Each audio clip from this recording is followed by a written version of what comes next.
well-organized and well-run site visit is critical to the success of a large grant application. It is an opportunity to emphasize the key aspects of an application, to inform the site visit committee of any updates that have occurred since the application was submitted, and to answer questions from experts in the field about why the proposed project or program of research deserves to be funded.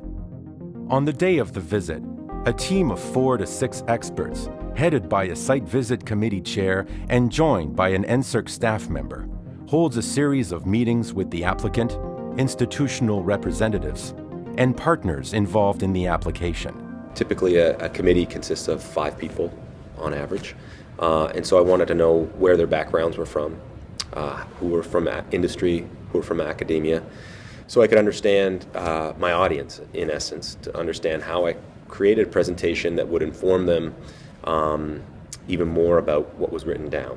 I prepared a presentation that was very high level, lots of pictures of how my program was going to be organized, and where I would have the collaborations, all the things that I couldn't put in my pages. Usually you start with the presentation, 45 minutes, half an hour, depending upon your project. You're not going to go through all the details, so don't worry about it. The members already seen your proposal, they know the detail.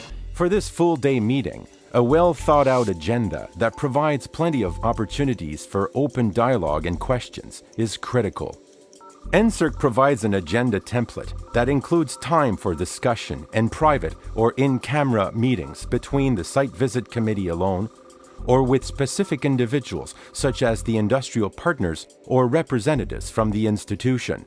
A strong agenda is actually a complete agenda, and always a complete agenda is decided in consultation between NSERC, the applicant, and the team at our institution.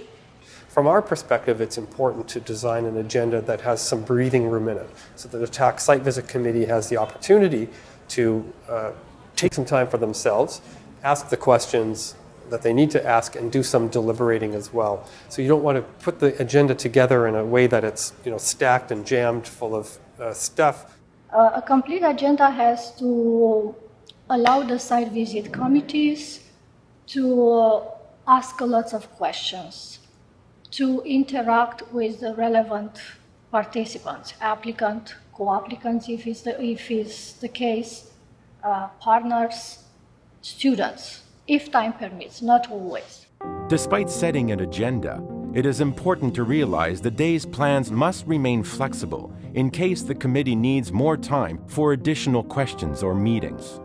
You have to be flexible because there are unexpected things that can happen, and that easily can get to the longer and more elaborate sessions. Make sure that, especially the industrial partner, aware of this fact, and your other collaborators and other partners. So make sure that you give it a full day, no appointment, no doctor appointment in the afternoon, or my wife is waiting. So probably those plans should be canceled. Sometimes the site visit may drag to the second day. That happened to me. That didn't happen to me so far, but I've heard of these occasions.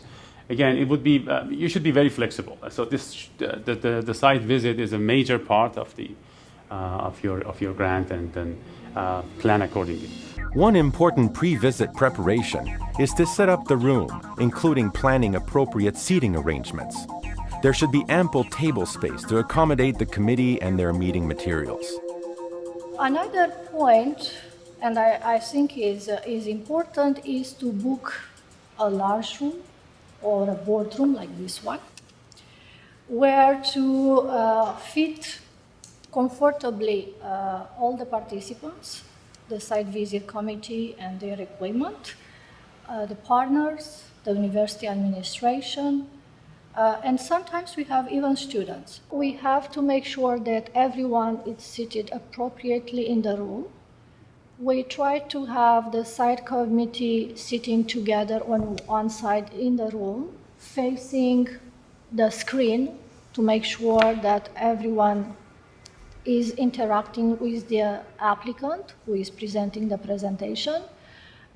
We have the industrial partner grouped together and the university administration grouped on the other side of the room, just to create a nice interaction between the participants. When we took them to the actual room for the presentation, again, we paid great attention to floor plan. How could we set the room up so that 3 things happened? 1, they could hear quite clearly everything we said. 2, that we could also show off what we did and have it subliminally around the room so that people were aware. And 3, have students interact in a very subtle way. The institution hosting the site visit is also responsible for providing a lunch to the committee. Lunch is very important. We always order the lunch in consultation with NSERC. Why? Sometimes we have a heavy agenda, so we have to know what actually the site visit committee wants. They want to have a working lunch, so in that case we have a light lunch. And other cases where we have a large participation, NSERC advise us have a lunch with everyone. We invite students. So in that case, it's a different type of lunch. This has happened to me myself. We had a bad experience with the caterer. The lunch was terrible. And then they asked me afterwards, where would I go for a good dinner? And I said, you know what, don't even ask me because I've already failed you once. So that type of thing should be avoided. Otherwise, I mean, you're a professional, they are professional. Stick with the principles, you'll be fine.